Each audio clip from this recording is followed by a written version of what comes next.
Once upon a time, a child was born to a king and queen who ruled over a great country on the banks of the Nile River. The royal parents were nearly beside themselves with joy, and they sent invitations at once to the most powerful fairies to come and see this wonderful baby. So many were gathered round the cradle that the child seemed in danger of being smothered. But the king, who was watching the fairies eagerly, was disturbed to see them looking grave. "Is there something the matter?"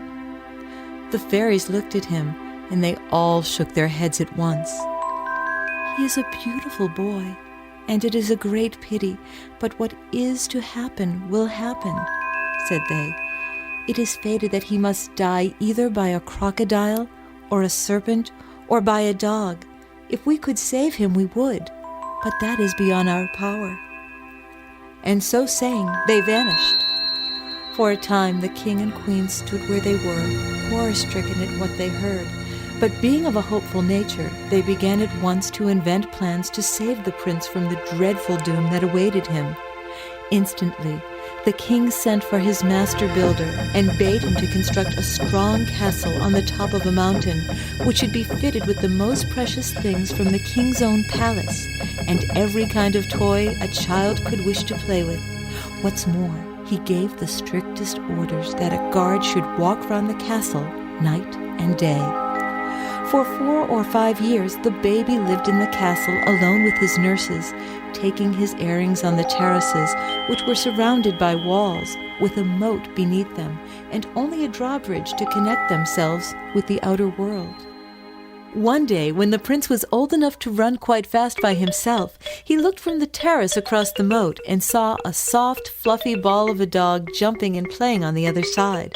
Now, of course, all dogs had been kept away from him for fear that the fairy's prophecy should come true, and he had never even seen one before. So he turned to the page who was walking behind him and said, "What is that funny little thing which is running so fast over there?" "Well, that is a dog, Prince," answered the page. "Bring me one like it, and we will see which can run the faster." The page was much puzzled. He had strict orders to refuse the prince nothing, yet he remembered the prophecy and felt that this was a serious matter. At last he thought he'd better tell the king the whole story and let him decide the question. "Oh, get him a dog if he wants one," said the king. "He will only cry his heart out if he does not have it." So a puppy was found exactly like the other. They might have been twins, and perhaps they were. Years went by, and the boy and the dog played together till the boy grew tall and strong. The time came at last when he sent a message to his father saying, "Why do you keep me shut up here doing nothing? I know all about the prophecy that was made at my birth, but I would far rather be killed at once than live such an idle, useless life trapped here on this mountain. I beg you, father, give me arms and let me go, me and my dog too." Again the king listened to his wishes, and the young prince and his dog were carried in a ship to the other side of the Nile River, which was so broad at that part that it might almost have been the sea. A black horse was waiting for him on the other side, tied to a tree, and he mounted it and rode away wherever his fancy took him, the dog always at his heels. Never was any prince so happy as he, and he rode and rode till at length he came to a king's palace. There he presented himself, and the king took a fancy to the youth. What's more, his daughter took a fancy to him also. Soon they fell in love, and were betrothed to be married. "There is one thing you must know about me," the prince said to his betrothed. "I was fated at birth to die in the hands of one of 3 creatures, a crocodile, a serpent, or a dog. If you choose not to marry me, I understand." "I love you no matter what happens," said the princess. "But how rash you are! How can you have that horrid beast about you, knowing what you know? I will give orders to have him killed at once." But the prince would not listen to her. "Kill my dear little dog, who has been my playfellow since he was a puppy?" he cried. "Oh, never would I allow that." And all that the princess could get from him was that he would always wear a sword and have someone with him at all times when he left the palace. When the prince and princess had been married a few months, the prince heard that his mother had passed away and that his father was old and ill, and that he longed to have his eldest son by his side again. The young man and his bride set out on a journey to his native land. That first night that they had arrived, while he was asleep, the princess noticed something strange in one of the corners of the room. It was a dark patch, and seemed, as she looked, to grow longer and longer, and to be moving slowly toward the cushions on which the prince was lying. She shrank in terror, but, slight as was the noise she had made, the thing heard it, and raised its head to listen. Then she saw it was a long, flat head of a serpent, and the recollection of the prophecy rushed into her mind. Without waking her husband, she glided out of bed, and taking up a heavy bowl of milk which stood on a table, laid it upon the floor in the path of the serpent, for she knew that no serpent in the world can resist milk. She held her breath as the snake drew near, and watched it rear its head up again, as if it was smelling something nice, while its forked tongue darted out greedily.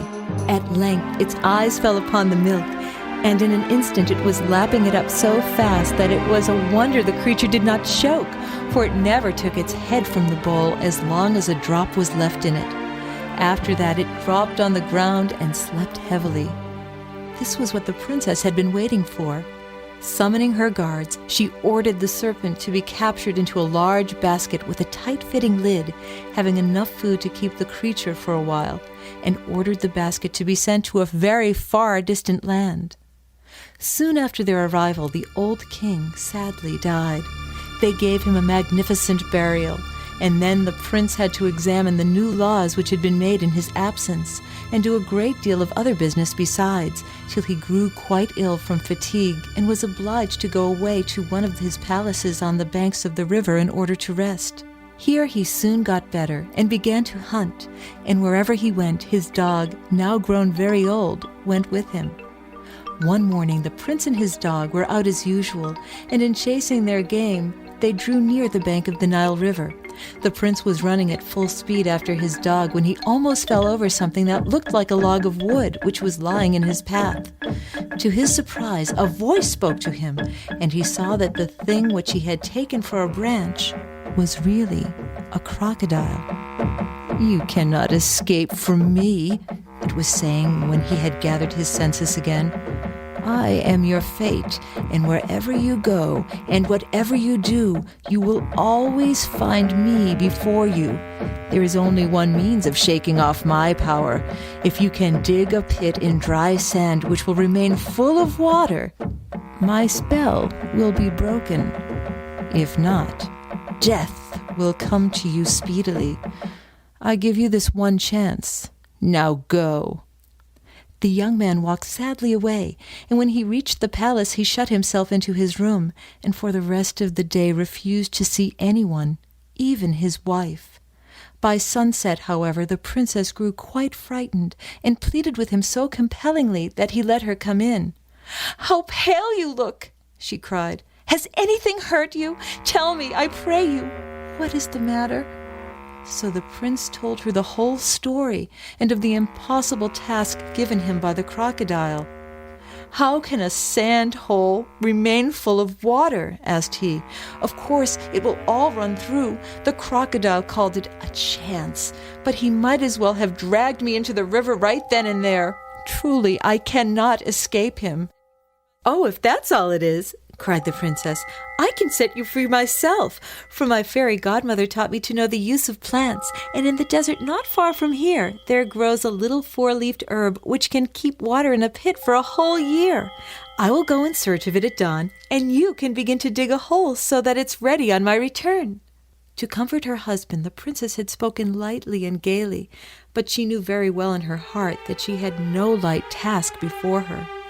It was still starlight when she left the palace on a snow-white donkey and rode away from the Nile River straight to the west. Oh, how glad they both were when they caught sight of a tall rock in the distance, which cast a gloriously cool shadow. Though the donkey was content to rest, the princess could not, For the plant, as she knew, grew on the very top of the rock, and a wide chasm ran round the foot of it. Luckily, she had brought a rope with her, and making a noose at one end, she flung it across the chasm with all her might. The first time it slid back slowly into the ditch, and she had to draw it up and throw it again, but at length the noose caught on something. The princess could not see what, and had to trust her whole weight to the rope, which might snap and let her fall deep down among the rocks. And in that case her death was as certain as that of her husband. The heart of the poor princess was filled with despair, yet bit by bit with torn and bleeding hands she gained the top. There such a violent wind was blowing that she was almost blinded with dust and was obliged to throw herself upon the ground and feel about after the precious herb. When suddenly her fingers touched something soft in a crevice. It was a plant, that was clear, but the right one? See, she could not, for the wind was blowing more fiercely than ever, so she lay where she was and counted the leaves. 1, 2, 3. Yes, there were 4, and plucking a leaf she held it safe in her hand while she turned, almost stunned by the wind, to go down the rock. She slid down the rock, jumped over the chasm with her rope as she had done before, and set off with her donkey, who brayed joyfully at her return.